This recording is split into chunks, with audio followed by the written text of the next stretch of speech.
The Taiwanese index is up 0.3%. Zee and Sony, which were long awaiting an approval for their merger, have finally received the nod from the Competition Commission of India, and this is a big positive. Sources in the company are telling us that they are expecting to receive at least 1,000 crores as additional support under the ECLGS scheme.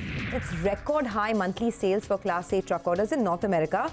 The Nifty is up 113 points right now and counting. Remain cautious, and I don't think the Fed's rate hikes have obviously, I don't think they're going to go slow. The Fed's war on inflation, that's resulting in this interest rates going up globally. Big reaction to Persistent on the back of a JP Morgan upgrade. They've upgraded the stock to overweight now from neutral, and they've sharply raised the target price to 4,100 versus the earlier target price of 3,900. Godrej Consumer is losing in trade, understandably, because of its second quarter update that the company has reported. Currently, as we speak, it's 130 points higher on the Nifty. Hello and welcome to Closing Bell. I'm Prashant. With me, my colleague Reema, and of course Nigel joining in from our studio, from our newsroom as well. Good afternoon, guys. I mean, the market's come off sharply. It is coming off sharply as we speak. I mean, just 70 points left on the Nifty now. We're at, what, 17,348. The day's high is a little above 17,431, 430 or so, actually. And it's actually quite a bit of come off that we've seen. Just a couple of quick points. You know, we were talking about in the morning how you may find some resistance around 17,400. That has happened. 17,421, by the way, is also the 50% retracement of the fall that we saw from the 15th of September to the 30th of September. I mean, if you want levels, the high on the 15th was 18,096. The low on the 30th was 16,747. The 50% retracement is basically almost exactly today's highest level. And we're getting the next leg of sell-off as we kick off this edition of Closing Bell, by the way. What else are we tracking? Metals, real estate and IT are the three sectors which are doing well. But even there, I mean, you look at metals, which out of the three is doing the best. There is resistance which is starting to come through and stocks are turning lower. All eyes really on the US markets in terms of whether there will be a follow-up or not. I mean, markets in the US last night did a big about turn, which is very positive. Despite all reasons for the market to head south, and they were south, there was a pullback which happened and the market closed a quarter percent lower, absolutely flat. Will we see a follow-on? We should ideally see a follow-on higher in the US. And if that were to come through, I mean, I think that puts us in a good place. Oil, to my mind, is the big talking point. Maybe it already is the talking point. If it starts to break 96, from last week's low, it is already up almost $10 per barrel. If it starts to move even higher to the 96 kind of levels, you're basically looking at Brent oil prices breaking above a downward channel which has been in existence, which has been in place for the last 4 months or so. Could we start to see that? If we do, I think that remains the number one risk for a big importer, oil importer like India. I mean, it's got implications for the rupee. It's got implications, of course, consequently for the equity market as well. Reema, hi. Hi, Prashant. Right now, what we're going to be watching is whether this dip gets bought into or no. The first dip around 11:30 saw buying. Right now, again, we've fallen quite significantly from the day's high. Anuj is also here with us. Anuj, we've also got the weekly options expiry, which tends to add its own complications. I think that also has played its part, Reema, afternoon. The texture is buy on dips. I think that was the basic difference between Tuesday's trade and this morning's setup. On Tuesday, you had a reasonable degree of confidence that you could go and chase the gap up. Today, you didn't want to do that. Today's texture is buy the dip. The range has been respected so far, 17,340 to 17,440, going by the options data. And if that range has to be respected, my sense is this dip might get bought. If it doesn't, then below 17,320, maybe you would want to sort of exit your positions. The Bank Nifty has been outperforming despite HDFC Bank's decline.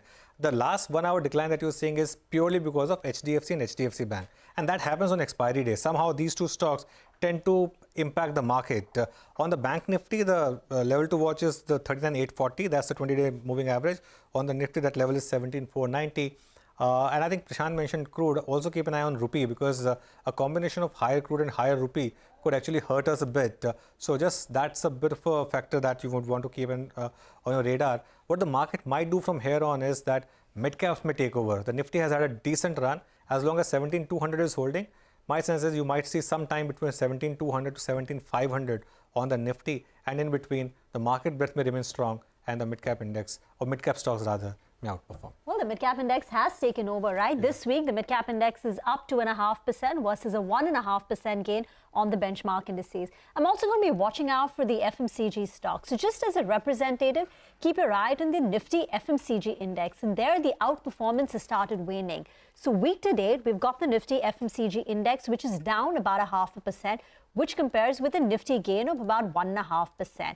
And remember, the Nifty FMCG index has been a rank outperformer. It's up close to about 17%. We've got weak business updates from both Marico as well as GCPL. Marico is saying that we're going to be seeing low single-digit volume growth, which compares with a high single-digit kind of volume growth that it enjoyed over the last 3 years.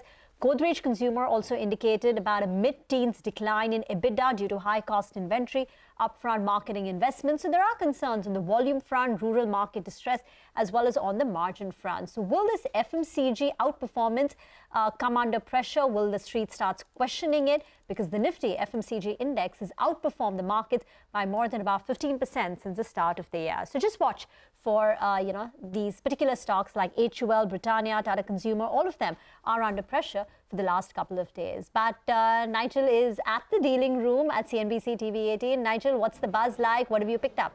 Well, Rima, just a quick point earlier today. The point that we made was you rather not chase the gap up opening. You look to buy the dip if at all.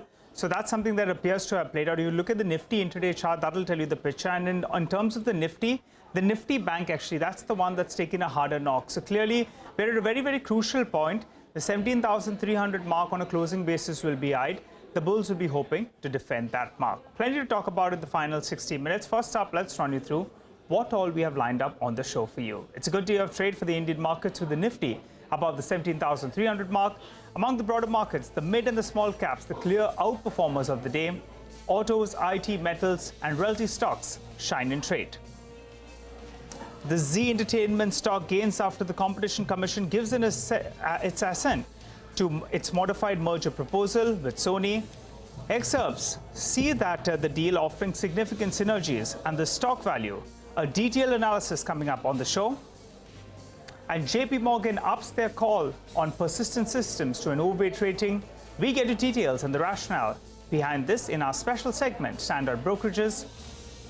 And our Alpha Manager of the Day, Vinay Jai Singh of JM Financial Services, will be joining in to talk all things market later on. All this and much more lined up in the final hour of trade.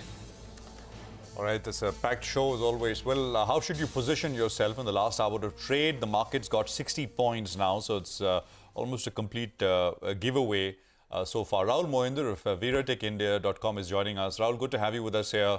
What do you make of this move lower, and would you buy this dip?